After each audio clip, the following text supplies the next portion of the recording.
नहीं हो पाई। तो दोनों ने मिलकर तेल के बड़े खाली ड्रम का जुगाड़ किया और बॉडी को उसमें। बर्क के पास एक घोड़ा गाड़ी था। दोनों ने मिलकर ड्रम को उस पर लादकर प्रोफेसर से मिलने चल दिए, लेकिन बाहर ज्यादा होने के कारण घोड़ा रास्ते में ही रुक गया। बर्क गुस्से में आग बुबला हो गया। उसने चाबुक से घोड़े पर कई वार किए, लेकिन घोड़ा टस से मस नहीं हुआ। हार कर बर्क ने हाथ गाड़ी वाली एक कुली को बुलाया, उसकी मदद से बॉडी को प्रोफेसर के पास पहुंचाया, लेकिन वह घोड़े की हरकत से इतना ज्यादा गुस्से में था कि घर पहुंचते ही घोड़े को गोली मार दी, जिससे उसकी मौके पर ही मौत हो गई। बर्क और हरे मिलकर अब तक कई हत्याएं कर चुके थे। उनकी अंतिम 2 हत्याओं में एक 18 वर्षीय भिखारी था, जेम्स विल्सन, और एक आयरिश महिला थी जिसके नाम पर मार्गरेट डॉचर्टी था।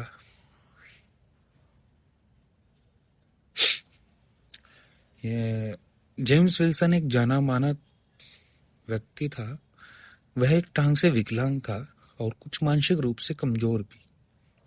नवंबर के महीने में हरे उसे बेला फुसला कर ले गया और जहां बर्क और हरे वो एक कमरे में उसे ले गए और फिर हरे की पत्नी मार्केट ने बाहर से दरवाजा बंद किया।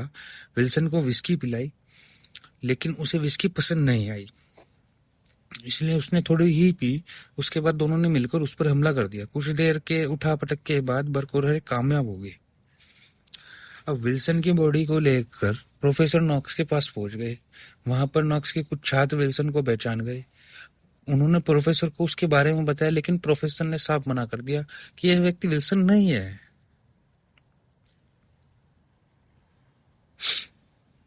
लेकिन जब विल्सन लोगों को सड़कों पर दिखाई नहीं दिया तो लोगों को शक हुआ।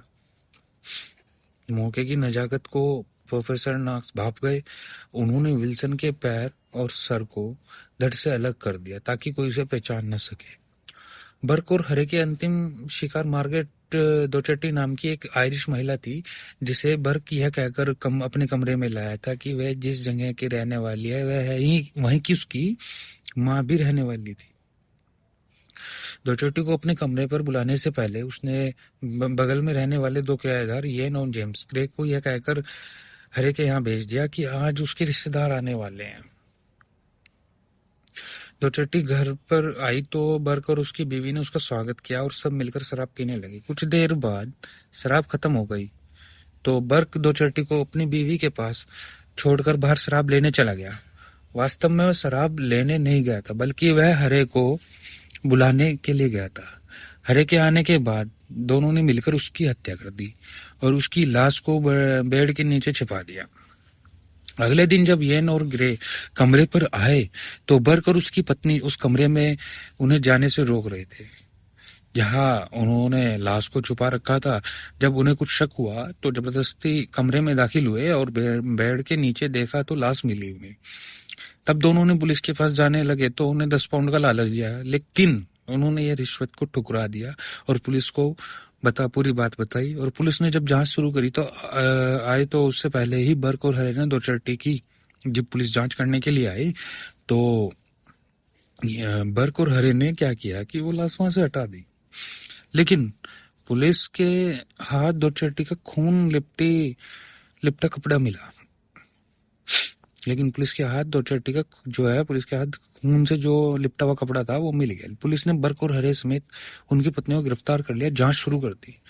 चारों को अलग अलग बिठाकर बयान लिया गया, लेकिन किसी के बयान आपस में मेल नहीं खा रहे थे। तो पुलिस ने अपने हिसाब से जांच शुरू की, लेकिन उनके पास कोई सबूत नहीं मिला। प्रोफेसर नॉक्स से भी पूछताछ की गई, लेकिन उसके खिलाफ भी कोई सबूत नहीं मिला। डॉचर्टी के मिले कपड़े के आधार पर बर्क को दोषी ठहराया गया और हरे, जिसके खिलाफ कोई सीधा सबूत नहीं मिला, वह सरकारी गवाह बन गया और उसकी सजा कम कर दी गई, लेकिन बर्क को फांसी की सजा सुनाई गई। बर्क को 28 जनवरी 1929 को सुबह 25,000 लोगों के बीच फांसी पर लटका दिया गया। तो ये रियल स्टोरी थी। तो ये तो थी बर्क और हरे के अपराध की कहानी। उम्मीद करता हूँ आपको पसंद आई होगी। इससे जुड़ी कोई सवाल या कोई भी आपके कोई भी सवाल है या कोई भी इस तरह की आपको अच्छी लगी है, वो जो भी है तो आप कमेंट्स कर सकते हैं, मेरे से वो पूछ सकते हैं सवाल।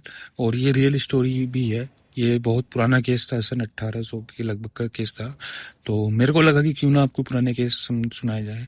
तो पैसों के लिए कभी भी ऐसा काम तो नहीं करना चाहिए, क्योंकि बुरा तो अंत तो बुरा ही है।